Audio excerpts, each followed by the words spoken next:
নমস্কার নমস্কার। আপনি ফোন করেন হঠাৎ করে? আরে দাস, তোমরা কি করো বলো দেখি?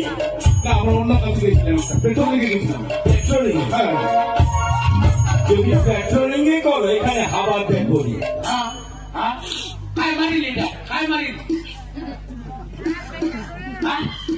শ্বাসরোধ করে মারা হয়েছে।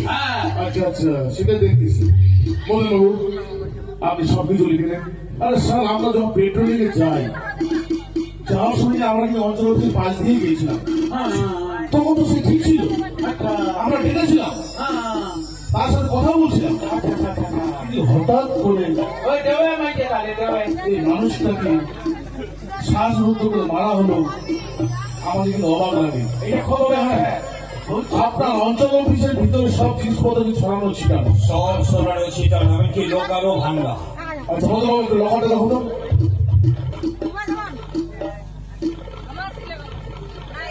স্যার, লকার তো ভাঙা।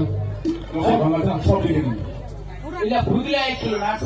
এগুলো সব লিখে নিন। আরে সুন্দর দাসবাবু, হ্যাঁ হ্যাঁ, এবার হঠাৎ করেছে রাত 9টার সময় ফোন। আপনাকে আমরাই ফোন করছি। হয়েছে কি, অঞ্চল হয়েছে কি হয়েছে? ভালো করে শুন পুলিশে। আপনাকে আমরাই ফোন করছিলাম। হ্যাঁ, দেখুন, আপনার অঞ্চল অফিসে যে চৌকিদার থাকে, হ্যাঁ, সেই হাবার চোখেটা হ্যাঁ, তাকে শ্বাসরোধ করে মারা হয়েছে। ওই হাবার চৌকিদার সেই খুন হয়েছে। ওরে হাবার ভাই, এই তো কথা ছিল রে। তুই এত বড় সাদা সিসা মানুষ, কোন মানুষ এগুলো দিয়ে ওটাই করিনি।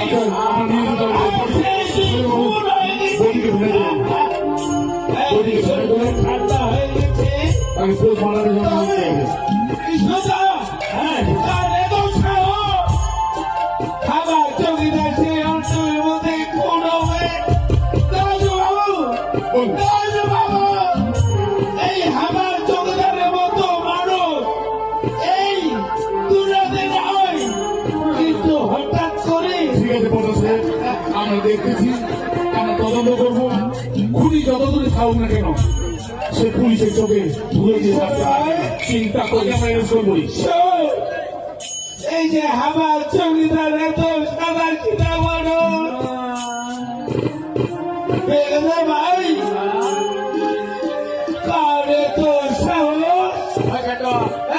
এই হাবার চৌকিদার অঞ্চলের মধ্যে রাতের মধ্যে কোটায় গেল।